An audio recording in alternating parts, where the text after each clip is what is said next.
ایک دیو کا گاؤں پر حملہ۔ وہ ایک چھوٹے سے گاؤں کی ایک چھوٹی سی سڑک تھی جس کے ارد گرد درخت ہی درخت تھے۔ درختوں کے پیچھے اسکول کی عمارت تھی۔ اس سڑک پر آپ اگر چلے جائیں تو آگے اسپتال آ جائے گا، جہاں ایک ڈاکٹر صاحب بیٹھتے تھے جو آپ کو ایک ہی طرح کی کڑوی ادویات دیتے تھے۔ ان کے پاس کوئی دوا میٹھی نہیں تھی۔ دوا کے فوراً بعد آپ کو چینی بھی کھانا پڑتی تھی۔ لیکن اب وہ ڈاکٹر صاحب معلوم نہیں کہاں ہوں گے کہ یہ بہت پرانی بات ہے۔ اس سڑک میں کچھ بھی خاص بات نہیں تھی، لیکن معلوم نہیں مجھے وہ سڑک بھولی کیوں نہیں۔ اس کے ایک سرے پر بجلی کا کھمبا نصب تھا۔ جب رات ہوتی تو بلب جلتا اور سب بچے اس کے نیچے کھیلا کرتے۔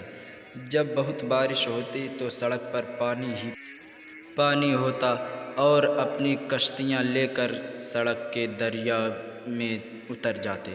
معلوم نہیں مجھے وہ سڑک، وہ کھمبا کیوں کر یاد ہے۔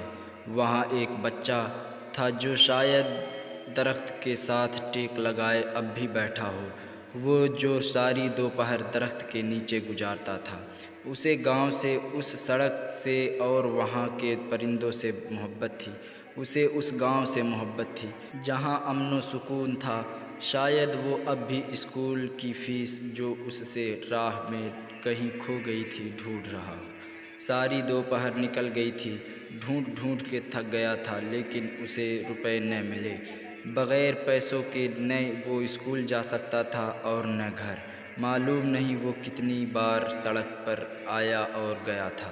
وہ بار بار سورج کو دیکھتا کہ کہیں ڈوب نہ جائے۔ یہ ڈوب گیا تو اندھیرے میں روپے کیوں کر ملیں گے، لیکن سورج کو کیا خبر، سو وہ ڈوب گیا۔ وہ پریشان ہو کر کھمبے کے نیچے ٹیک لگا کر بیٹھ گیا۔ شاید وہ اب بھی وہاں بیٹھا ہو۔ وہ بالکل ہی عام سی سڑک تھی، وہی لڑکا جو میرے ساتھ شہر نہ آ سکا، اپنے ہم جماعتوں سے جھوٹ بولتا تھا کہ سڑک کے کنارے درختوں میں جن پرندوں کے گھونسلے ہیں وہ سارے پرندے اس کے دوست ہیں، اور جب باقی لڑکے نہیں ہوتے تو پرندے درختوں سے اتر کر آتے ہیں اور وہ مل کر کھیلتے ہیں۔ سب کہتے تھے یہ جھوٹ ہے، ایسا بھلا کیوں کر ممکن ہے؟ سب نے کہا اگر ایسا ہے تو ہم چھپ کر بیٹھیں گے اور دیکھتے ہیں پرندے کیسے نیچے آتے ہیں۔ سب لڑکے جھاڑیوں میں چھپ گئے اور وہ لڑکا درخت کے نیچے بیٹھ گیا۔ پرندے نہیں آئے۔ پرندوں کو کیا خبر کہ وہ کون ہے، لیکن وہ بیٹھا رہا۔ شاید وہ اب بھی بیٹھا ہو اسی درخت سے ٹیک لگائے، پرندوں کو دیکھ رہا ہو کہ یہ کب نیچے آ کر اس سے کھیلیں گے۔ وہ پرندے اس کے دوست تھے لیکن وہ نہیں آئے اور سب لڑکے اس پر ہنسنے لگے تھے۔ وہ لڑکا بہت جھوٹا تھا۔ وہ یہ بھی کہتا تھا کہ میں بہادر ہوں اور میں اکیلا کئی لوگوں سے لڑ سکتا ہوں۔ چھٹی کے بعد اسی سڑک پر چلتے ہوئے 4 لڑکوں نے اس کی خوب دھنائی کی اور اس کی شرٹ کے بٹن بھی توڑ دیے۔ اسے تھپڑ پڑتا تھا اور وہ زمین پر اپنے بٹن تلاش کر رہا تھا۔ ٹھہرو، مجھے بٹن اٹھا لینے دو، ٹھہرو، 1 منٹ ٹھہرو، یہ میری جیب ہے، دیکھو دیکھو۔ جیب چھوڑ دو۔ جیب بھی پھٹ گئی تھی، بٹن بھی ٹوٹ گئے تھے۔ اب بتاؤ، تمہیں تو بڑے کراٹے آتے تھے، تم تو کئی لوگوں سے لڑ سکتے تھے، اب بتاؤ۔ اور وہ لڑکے چلے گئے۔ اس نے بٹن تلاش کیے۔ جب سارے بٹن مل گئے تو اسے احساس ہوا کہ اس کی کہنی سے خون بھی بہہ رہا ہے۔ وہ وہیں سڑک کے کنارے بیٹھ کر رونے لگا۔ شاید وہ اب بھی وہیں بیٹھا رو رہا ہو۔ میں بھلا اسے کیسے ساتھ لا سکتا تھا؟ وہ خود بہت ضدی تھا، حالانکہ گاؤں کے حالات اب پہلے سے نہیں رہے تھے۔ ہوا یوں کہ ایک ظالم دیو نے اپنے حامیوں سمیت گاؤں پر قبضہ کر لیا۔ ظلم کی سیاہ رات چھا گئی تھی۔ سورج نکلتا تھا لیکن دن نہیں ہوتا تھا۔ کالی سیاہ رات میں جس میں کوئی اگر اجالا کرنا چاہتا تو اسے سزا دی جاتی۔ غریب ڈرے ہوئے لوگ اب آہستہ آہستہ گاؤں چھوڑ کر جا رہے تھے۔ دیوار و در کو اب دیمک چاٹ رہی تھی۔ وہ گاؤں اور وہ گلیاں کی جو سارا دن بچوں کے شور و غل سے مسکرا رہی تھی، اب ویران ہو کر سسک رہی ہوں گی۔ حتیٰ کہ وہ کھمبا کی جس کے نیچے ہر شام بچے کھیلا کرتے تھے اداس تھا۔ سڑک اور زیادہ ٹوٹ گئی تھی اور اس کے ارد گرد جھاڑیاں بھی بڑھنے لگ گئی تھی۔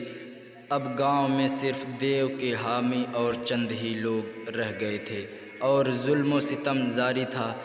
مخالفین کے گھر توڑے جا رہے تھے اور لوگ اس دیو کے خلاف کچھ نہ کر سکتے تھے۔ غریب لوگ بھلا کر ہی کیا سکتے تھے؟ وہ ایک شام کی جب دیو کے کارندے آئے اور ہمیں بھی گھر خالی کرنے کو کہا۔ ہاں، وہ گھر کے جس کی ایک ایک اینٹ محبت سے رکھی گئی تھی، وہ دیواریں جو مکینوں کو جانتی تھی، مکین دیواروں کو جانتے تھے۔ وہ گھر خالی کرنا تھا، سو سامان باندھ لیا گیا تھا، لیکن وہ لڑکا اسی ٹوٹی ہوئی سڑک کے کنارے بیٹھا تھا جہاں اب جھاڑیاں ہی جھاڑیاں تھیں۔ اسکول بند ہو گیا تھا اور وہ ڈاکٹر صاحب جو کڑوی دوائیاں دیا کرتے تھے وہ بھی اب نہ آتے، لیکن پھر بھی وہ لڑکا وہیں بیٹھا تھا۔ میں نے اسے بہت سمجھایا کہ دیکھو، یہ لوگ بہت ظالم ہیں، اب ہمارا گزارا یہاں ممکن نہیں، ہم غریب ناتواں لوگ ان ظالموں کے خلاف کر ہی کیا سکتے ہیں۔ اٹھو میرے پیارے، اب یہاں ویرانیاں ہی ویرانیاں ہیں، یہاں اسکول ہے نہ اسپتال، اور تمہارے سارے دوست بھی اب یہ گاؤں چھوڑ کر جا چکے ہیں، سو ہمیں بھی جانا ہوگا۔ پر وہ نہیں مانا، اس کا خیال تھا کہ پرندے اس کے دوست ہیں، سو وہ وہیں رہے گا، اور وہ اسی ٹوٹی سڑک پر ہی رہ گیا اور میں شہر آ گیا۔ Thanks for watching, like, share and subscribe.